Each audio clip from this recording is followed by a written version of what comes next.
ओम श्री परमात्मे नमः। मैं प्रोफेसर हरिहृदय अवस्थी अपने पूज्य गुरु जी वेद मूर्ति पंडित भगवत शरण शुक्ल जी के साथ Awasthi's Ayurveda anatomy yoga and spirituality channel पर आप सभी का गीता प्रेमियों, आयुष प्रेमी और सुधीजनों का हार्दिक स्वागत करता हूं। आज परम हर्ष का विषय है कि हमारे बीच में काशी हिंदू विश्वविद्यालय के प्रोफेसर राजा वशिष्ठ जी भी साथ में हैं और हम लोग की गीता पर चर्चा हो रही है और गीता के छठे अध्याय में हम लोग चल रहे हैं और जिसका 24 से 26वां श्लोक है, जिसके ऊपर आज जो प्रश्न एक बन रहा है कि मन की एकाग्रता कैसे बने। तो इसका विश्लेषण गुरुजी वेद, उपनिषद और गीता के माध्यम से करेंगे और जिससे कि उसका अनुपालन करते हुए उस मार्ग पर चलते हुए हम लोग का भी मन एकाग्र हो सके और परमात्मा तत्व को प्राप्त कर सके। तो इसके लिए हम गुरु जी से प्रार्थना करते हैं कि कृपया वह अपना व्याख्यान दें।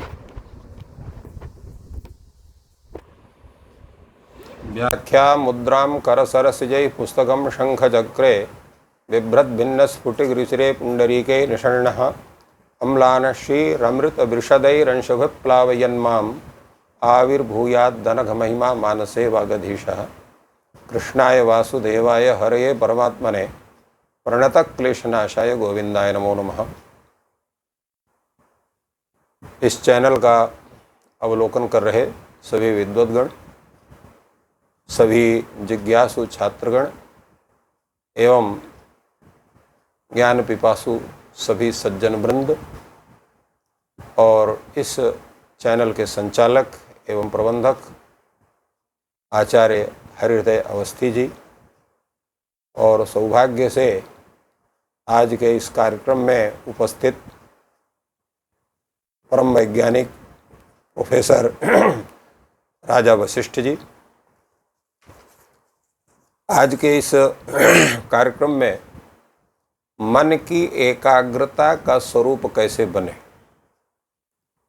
पहले तो ये ही प्रश्न उठता था कि ये प्रश्न ही कैसे उत्थित हुआ।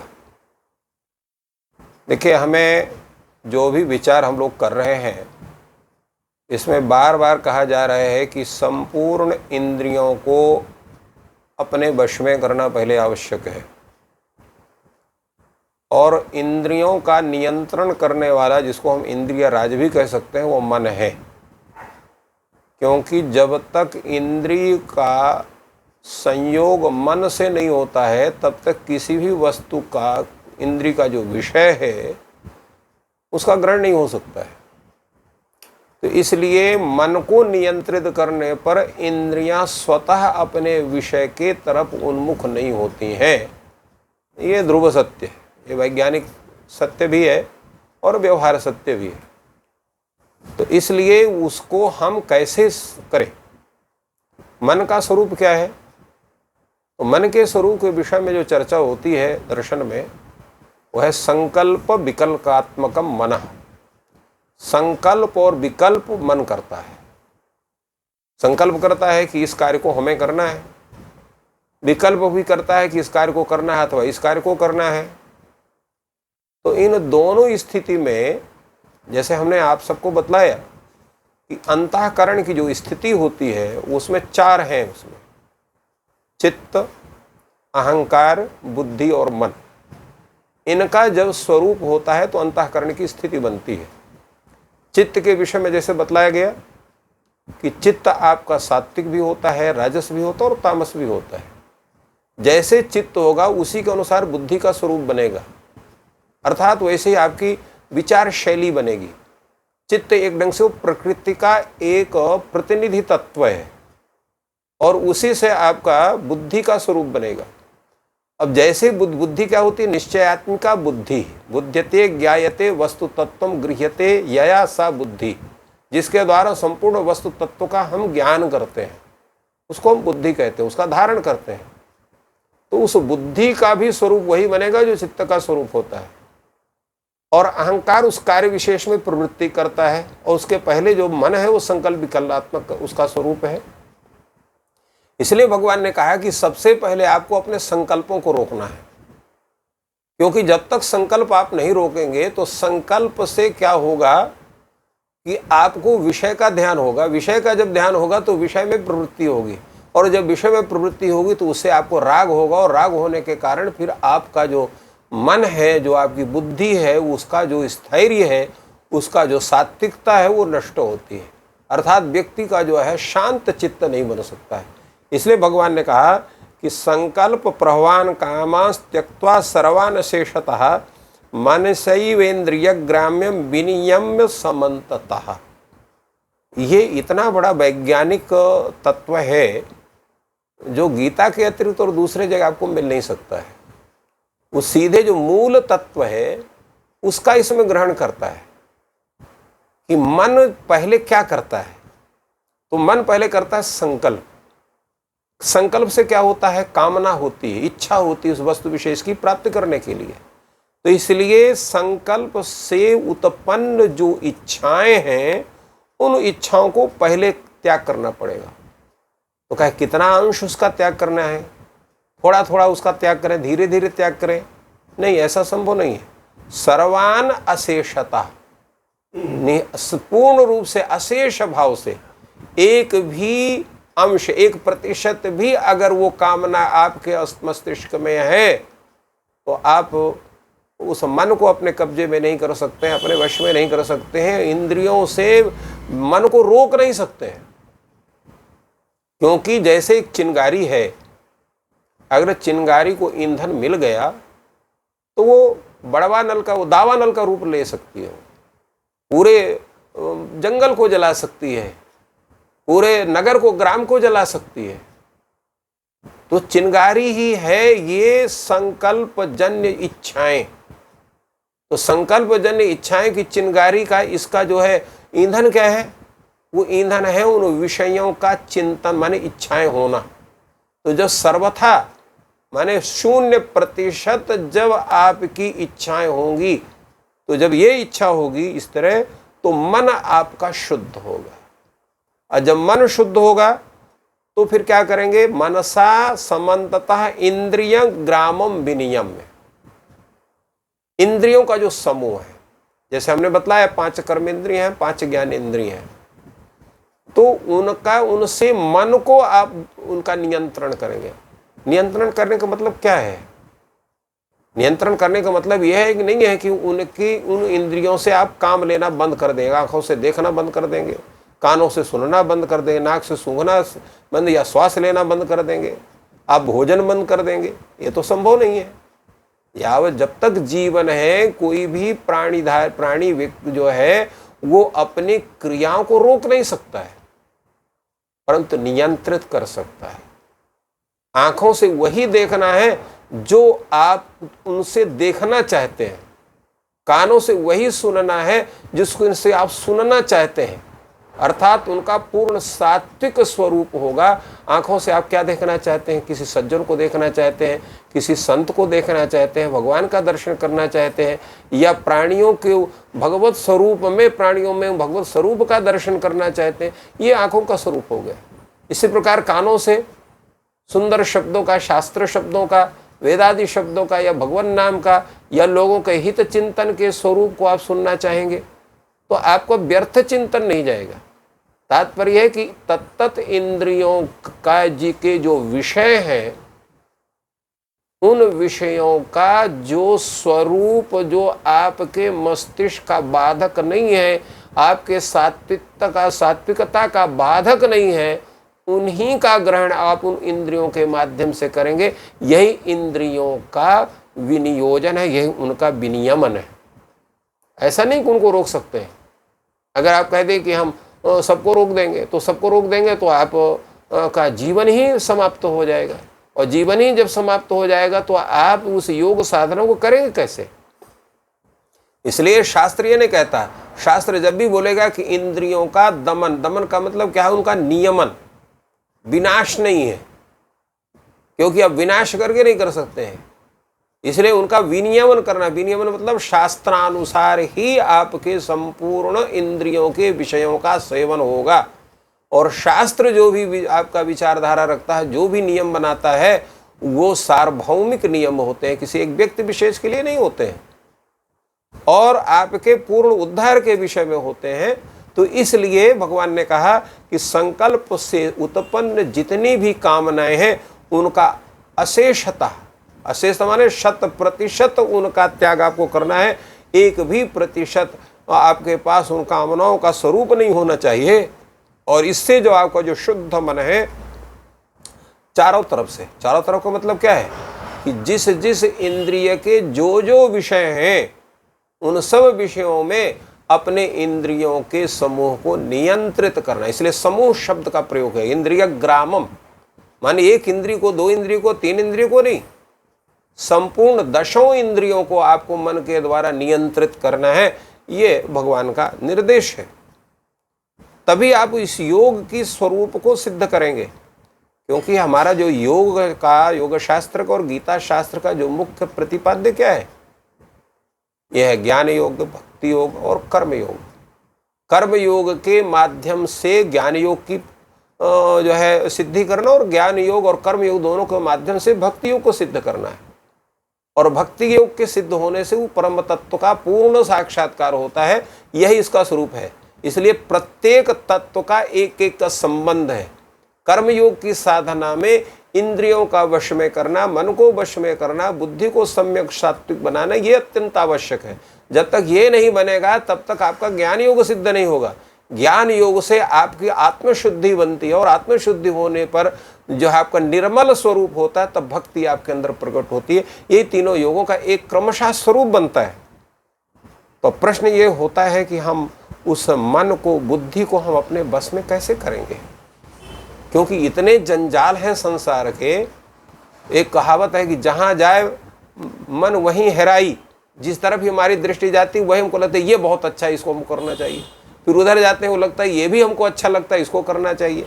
फिर उधर जाते हैं तो उधर वो भी हमको अच्छा लगता है। तो तात्पर्य क्या है कि वैचित्र का नाम ही संसार है। अनेक चीज़ें हमें अच्छी लगती हैं, जो हमारे अनुकूल होती हैं, हमको सुख देती हैं। यहाँ पर सुख का जो स्वरूप है वो क्या है, इंद्रियजन्य सुख। क्योंकि सांसारिक जितनी वस्तु हैं वो आपको इंद्रियजन्य ही सुख दे सकती हैं, आत्मिक सुख नहीं दे सकती हैं। आत्मिक सुख कब आपको प्राप्त होगा? आत्मिक सुख तभी प्राप्त होगा जो इंद्रियों के अतिरिक्त जो सुख का अनुभव आप करें। इंद्रियों के माध्यम से जिस सुख का अनुभव आप ना करें वह सुख आपका आत्मिक आनंद होगा। अब प्रश्न ये होगा कि कोई भी सुख आप देखिए वो सब इंद्रिय के माध्यम से हो रहे हैं, तो इंद्रिय जन्य जो भी सुख होगा वो क्षणिक होता है। जैसा हमने पहले बताया आपको कि इंद्रिय और विषय के संबंधावस्था में ही उस सुख की अनुभूति होती है, और इंद्रिय और विषय का जब संबंध विच्छेद होता है उस सुख का भी विच्छेद हो जाता है। जैसे आप कोई मीठी वस्तु का सेवन कर रहे हैं तो जब तक वह वस्तु आपकी जिह्वा में रहती है तब तक वो स्वाद मिलता है, और जैसे वस्तु जिह्वा से बाहर हुई स्वाद समाप्त हो जाता है, फिर उस स्वाद का आपको अनुभव नहीं होता है। इसी प्रकार चक्षुर इंद्रिय से किसी खूबसूरत वस्तु को देखते हैं तो जब तक देखते रहते हैं उसका आपको आनंद मिलता है, और जहां आपने देखना बंद किया ये वस्तु वहां से आपके नज़रों से हट गई, उसका सुख आपका समाप्त हो जाता है। किंतु जो इंद्रियों से विरहित जो बुद्धि के द्वारा जो सुख आपको प्राप्त होता है, जिसको बुद्धिग्राह्यम अतीन्द्रियम, जिसको पहले चर्चा हुई है, तो वो सुख जो आपका होता है वो क्षणिक सुख नहीं, वो दीर्घकालिक और अनंतकालिक सुख होता है। उसी को हम ब्रह्मानंद कहते हैं। तो उसके विषय में हम कैसे उसको प्राप्त कर सकते हैं, उसका क्या स्वरूप होना चाहिए, इसमें भगवान ने कहा शनै शनै रूप रमेद बुद्ध्या धृति गृहीतया आत्मसंस्थम मना कृत्वा न किंचिदपि चिंतयेत। ये उससे भी बहुत अच्छे ढंग से ये नियम को भगवान ने बताया कि हमको बुद्धि कैसी होनी चाहिए, किस बुद्धि से हम मन और इंद्रियों का नियंत्रित कर सकते हैं। भगवान ने कहा धृति गृहीतया बुद्धिया, अत्यंत धैर्यशालिनी बुद्धि हमारी होनी चाहिए। धैर्य का मतलब क्या होता है? धैर्य का मतलब अपने निश्चय में पूर्ण रूप से अडिग होना। अनेक विघ्न आपके आएंगे, उन विघ्नों से न घबराना, और अपने ध्येय को पूर्ण रूप से उसको संपादन करने में अपनी संपूर्ण शक्ति लगा करके और उसको संपादित करना, ये धृति का धैर्य का स्वरूप है। क्योंकि जो भी कार्य साधन आप करेंगे विघ्न ना हो ये संभव नहीं है। जब हम छोटे से काम को लेते हैं उसमें विघ्न आते हैं, तो इतना बड़ा जो अनंत सुख की प्राप्ति, उस परमात्मा की प्राप्ति रूप जो आपका कार्य विशेष का विधान और जो आपका संकल्प है, उसके साधन में इंद्रियां स्वयं विघ्न करती हैं। अनेक लोग जो है, बाह्य लोग भी, क्योंकि आप जो भी कार्य करेंगे, कहीं भी रहेंगे तो कोई न कोई जीव, कोई न कोई प्राणी आपको बाधित करेगा। तो इसलिए धैर्य की आवश्यकता होगी। माने आपकी बुद्धि अनेक विघ्न के उपस्थित होने पर भी वो अडिग रहे। इसलिए भगवान ने कहा धृति गृहीतया बुद्धिया, अत्यंत विशाल धैर्य से युक्त बुद्धि होनी चाहिए। तब उस बुद्धि के द्वारा आप क्या करेंगे, शनैः शनैः मनः उपरमेत, धीरे धीरे आप कहो कि आज से इस मन को अपने हम इस इंद्रिय से हटा देंगे, इस इंद्रिय, नहीं संभव है। धीरे धीरे आपको करना पड़ेगा। आज आपने कुछ थोड़ा सा प्राप्त किया, कल कुछ प्राप्त करें, एक दिन धीरे धीरे करते करते आपका मन आपके वश में होगा। तो शनैः शनैः उपरमेत बुद्धिया धृति गृहीतया। और मन को कहाँ रखना है, क्योंकि मन जो है वो विषयी है, कि इंद्रियां जितनी हैं सब विषयी होती हैं। विषय को छोड़ करके इंद्रियां नहीं रह सकती, तो इसलिए कोई ना कोई विषय तो बनाना पड़ेगा। तो भगवान ने कहा कि मन का विषय आत्म तत्व को बना दो, आत्मसंस्थम मनः कृत्वा, मन को आत्मसंस्थ कर देते। आत्मनि तिष्ठति आत्मनि संतिष्ठते इति आत्मसंस्था, जो आत्मा में ही स्थित रहे, अर्थात उस मन का भी जो विषय है वो आत्म तत्व का चिंतन ही हो जाए। तो जब ऐसा करेगा व्यक्ति तो क्या करेगा, न किंचिदपि चिंतयेत, फिर उसको कोई भी विषय ही नहीं है। तो जब आत्म तत्व के चिंतन के अतिरिक्त तो कोई दूसरा विषय नहीं होता है, तो वो केवल मन आपका आत्मचिंतन में ही उपस्थित होता है। और आत्मचिंतन में लगे होने के कारण फिर वो पूर्ण रूप से आपके वश में होता है। आत्मसंस्थ होना ही आत्मवश में होना। तो इस तरह से मन को वश में किया जा सकता है और मन के स्वरूप को उस आत्म तत्व में लगाकर उसको सविषयक होने पर भी निर्विषयता उसकी सिद्ध हो जाती है। ये एक जो बहुत बड़ा रहस्य है जिसको भगवान श्री कृष्ण ने अपने इस गीता ग्रंथ के माध्यम से सभी को उपकार के लिए यहाँ पर स्थापित किया।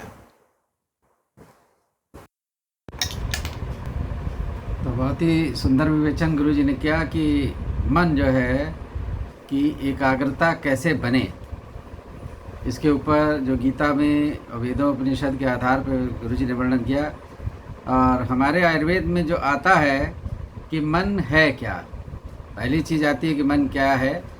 तो आचार्य चरक ने कहा कि भाव का होना और ना होना मन है। दूसरा ज्ञान का होना और ज्ञान का ना होना, ये भी मन के ऊपर ही है। तो जब तक हमारा मन किसी विषय पर नहीं होता तब तक ज्ञान नहीं होता। और गुरुजी ने अभी चर्चा में एक बात और कही जो इम्पोर्टेंट थी कि जो हम देखना चाहते हैं, जो हम सुनना चाहते हैं, वही हम देखते और सुनते हैं। तो यही चीज़ होती है, चाहे हम रिसर्च कर रहे हों या कोई पढ़ाई कर रहे हों, जिस एंगल से, जिस पॉइंट ऑफ व्यू से जो हम देखना चाहते हैं या जो चीज़ हम पढ़ रहे हैं या किसी से बात कर रहे हैं, तो जब तक वो चीज़ नहीं आती तब तक हम सेटिस्फाइड नहीं होते और उसको नहीं मानते। तो दूसरी ये बात हुई। तो भाव का होना ना होना जो इम्पॉर्टेंट बात है, क्योंकि human is a emotional animal. तो इमोशंस का होना और ना होना, तो विदाउट इमोशंस लाइफ नहीं है। तो ये जितने रिलेशंस हैं वो इमोशंस हैं, और वो इमोशन का ना होना ही सत्य का ज्ञान कराता है। क्योंकि इमोशंस भाव कराते क्या है, ये जो जो मोह आदि हैं, तो इनसे ही तो माया और अटैचमेंट बनता है। तो आप डिटैच कैसे होंगे। तो इसी के लिए आयुर्वेद ये कहता है कि भावना से रहित होना। भाव तो रहता ही है, लेकिन अपने को भावना से अलग करना है। जैसे कि हम फर्स्ट ईयर में डिसेक्शन करते हैं, तो हम अपने किसी रिलेटिव, अपने पहचान के व्यक्ति के ऊपर चाकू नहीं चला सकते, कोई भी स्टूडेंट नहीं चला सकता। लेकिन वो उस बॉडी के ऊपर चाकू इसलिए आराम से चला लेते हैं क्योंकि वो उसका नहीं है रिलेशन कोई, तो उसके ऊपर हम अध्ययन कर रहे हैं। तो इस तरीके से जो बात है, तो इस समाज से भावना को ख़त्म करते हुए, और भावना किससे जोड़नी है, आप मन को कभी भी खाली नहीं रख सकते। तो जब आप एक चीज़ से हटाना चाह रहे हैं तो दूसरी चीज़ चाहिए जिसके ऊपर मन को ले जाएं। तो इसीलिए कहा जाता है कि योग निद्रा में भी कहा जाता है कि या तो अच्छी चीज़ को सोचें या ईश्वर को सोचें। तो परमात्म तत्व से को भावना में ले लीजिए। गुरुजी ने जो अभी बताया कि वो मन का विषय ही परमात्मा बना दें, वो इंद्रियों के विषय को मन का विषय ना बनने दें। इंद्रियां अपने अपने विषय में मन को खींचती हैं कि तुम इसी को जो है देखो या सुनो या समझो, लेकिन इंद्रियों के विषय से हट करके परमात्मा को मन का जब हम विषय बना लेते हैं, तब हमको मन की एकाग्रता होती है और परमात्मा तत्व या पर ब्रह्म की जो है प्राप्ति होती है। तो ऐसा मैंने कुछ गुरुजी के इस उपदेश से समझा, जिसमें आयुर्वेद को भी साथ में का विचार रखा। और आप लोगों को अगर ये चर्चा पसंद आ रही है तो आप सभी से निवेदन है कि चैनल को कृपया सब्सक्राइब करें और अपने मित्रों से शेयर करें, जिससे कि ये जो निःशुल्क और निस्वार्थ ज्ञान गुरुजी दे रहे हैं वो सब तक पहुँचे और सबका मन एकाग्र हो, पर ब्रह्म पर शांति को वो प्राप्त कर सकें और सभी सुखी हो सकें। अब मैं ये चाहूँगा कि गुरुजी 2 मिनट के अंदर संक्षेप में जो आज चर्चा हुई है उसको बता दें, जिससे कि एक तरीके का रिवीजन सा हो जाए। तो उसके लिए हम गुरुजी से प्रार्थना कि वो कृपया संक्षिप्त स्वरूप इसका विश्लेषित कर दें। ये जो विवेचन हुआ है इसका संक्षेप में यही है कि जितने भी हमारे मन के माध्यम से इंद्रियों के विषयों की इच्छा होती है उनको प्राप्त करने की, उन सबको संपूर्ण अशेषतः अर्थात 100% उन इच्छाओं का त्याग करना चाहिए और त्याग करके मन को जितना भी इंद्रिय समूह है उससे उसको खींच लेना चाहिए। और एक साथ उसको तो आप नहीं खींच सकते, इसलिए शनैः शनैः। और किससे खींचेंगे? बुद्धि के द्वारा। कोई मन ऐसा नहीं है कि जिसको आप रस्सी लगा के खींच लेंगे। तो अत्यंत धैर्यशालिनी जो बुद्धि है, उस बुद्धि के द्वारा उस मन को संपूर्ण इंद्रिय में धीरे धीरे धीरे उसको खींच करके, और जैसा हमने बताया कि मन निर्विषयक नहीं रह सकता, कोई ना कोई विषय उसको देना पड़ेगा। तो परमात्म तत्व चिंतन रूप विषय उसको आप दीजिए, और जब उसमें वो रम जाएगा तो फिर वह परमात्म तत्व के अतिरिक्त और कोई चिंतन नहीं करेगा और उसी में रम के रह जाएगा। जैसे उसमें रामायण में आया है कि सुखी मीन जिम नीर अगाधा जिम हरि शरण न एको बाधा। जैसे जब मछली को जब उसको समुद्र प्राप्त हो जाता है तो जल मेरा समाप्त हो जाएगा, ये चिंता समाप्त हो जाती है। इसी तरह से मन को जब उस परमात्म तत्व का चिंतन रूप सुख उसको प्राप्त हो जाएगा तो इंद्रिय जन्य जितने भी सुख हैं उसके प्रति उसका लगाव, उसका प्रभाव, उसकी आसक्ति स्वतः समाप्त हो जाएगी। तो वो उन इंद्रियों के माध्यम से जो विषय का चिंतन है वो होगा ही नहीं। यही एक मन को एकाग्र करने का एक माध्यम है। तो बहुत ही सुंदर विश्लेषण हुआ। अब हम आप सबके स्वास्थ्य और मंगल कामना करते हैं कि आप सभी स्वस्थ रहें, आनंदित रहें और आपकी मनोकामनाएं पूर्ण हों। Thank you all.